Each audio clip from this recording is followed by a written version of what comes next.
Hello दोस्तों, आज हम इस कहानी में जानेंगे कजली तीज की कहानी और सातुरी तीज की कहानी और भादवा तीज की कहानी। तो सातुरी, कजली तीज, भादवा तीज की कहानी। तो सातुरी तीज की कहानी तीज के पूजा के समय सुनी जाती है। सातुरी तीज को भादवा तीज, कजली तीज या बड़ी तीज भी कहते हैं।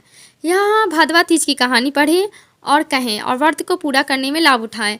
इस व्रत में सातुरी तीज की कहानी के अलावा निमड़ी माता की कहानी, गणेश जी की कहानी और लपसी तपसी की भी कहानी सुनी जाती है।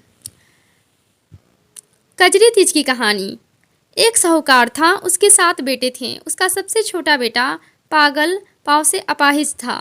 वह रोजाना एक वेश्या के पास जाता था। उसकी पत्नी बहुत पवित्र थी, खुद उसे कंधे पर बिठाकर वेश्या के यहाँ लेके जाती थी।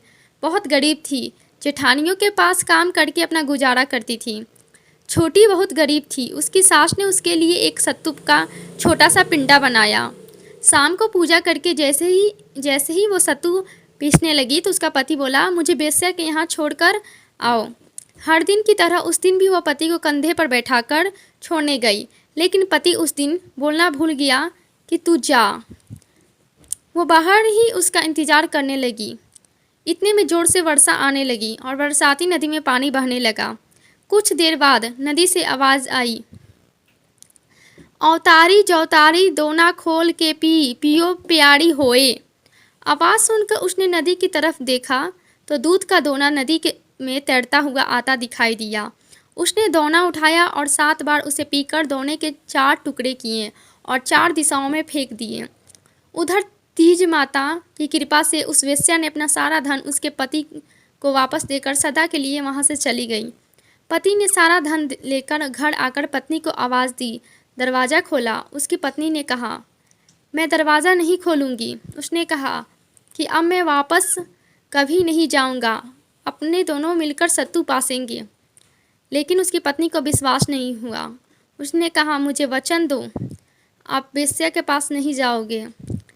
पति ने पत्नी को वचन दिया तो उसने दरवाज़ा खोला और देखा उसका पति गहनों और धन माल सहित खड़ा था।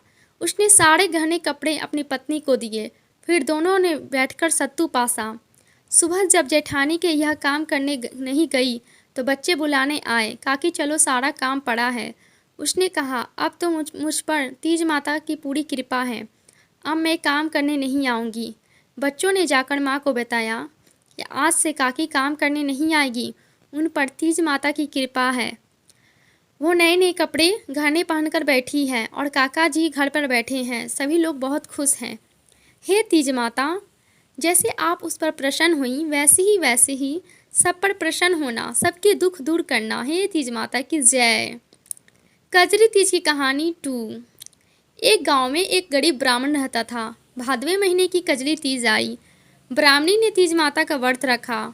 ब्राह्मण से कहा, आज मेरा तीज माता का व्रत है, कहीं से चने का सत्तू लेकर आओ। ब्राह्मण बोला, मैं सत्तू कहाँ से लाऊं? ब्राह्मणी ने कहा, चाहे चोरी करो चाहे डाका डालो, लेकिन मेरे लिए सत्तू लेकर आओ। रात का समय था। ब्राह्मण घर से निकला और साहूकार की दुकान में घुस गया। उसने वहाँ पर चने की दाल, घी, शक्कर लेकर 1.25 किलो तोलकर सत्तू बना लिया और जाने लगा। आवाज़ सुनकर दुकान के नौकर जग गए और जोर जोर से चिल्लाने लगे। साहूकार आया और ब्राह्मण को पकड़ लिया। ब्राह्मण बोला, मैं चोर नहीं हूँ, मैं तो एक गरीब ब्राह्मण हूँ। मेरी पत्नी का आज तीज माता का व्रत है, इसलिए मैं तो सिर्फ ये 1.25 किलो का सत्तू बनाकर ले जा रहा था। साहूकार ने उसकी तलाशी ली। उसके पास सत्तू के अलावा कुछ नहीं मिला। चांद निकल आया था। ब्राह्मणी इंतजार कर रही थी। साहूकार ने कहा, आज से तुम्हारी पत्नी को मैं अपनी धर्म बहन मानूंगा। उसने ब्राह्मण को सत्तू, गहने, रुपये, मेहंदी और लच्छा और बहुत सारा धन देकर ठाठ से विदा किया। हे तीज माता की जय। सभी औरतें का कजली तीज की व्रत सफल हो और उनके मनोकामनाएं पूरी हो और उनके पति की लंबी आयु हो और उनकी स्वास्थ्य की मनोकामना, उनकी व्रत सफल हो। हे कजली माता तीज की जय।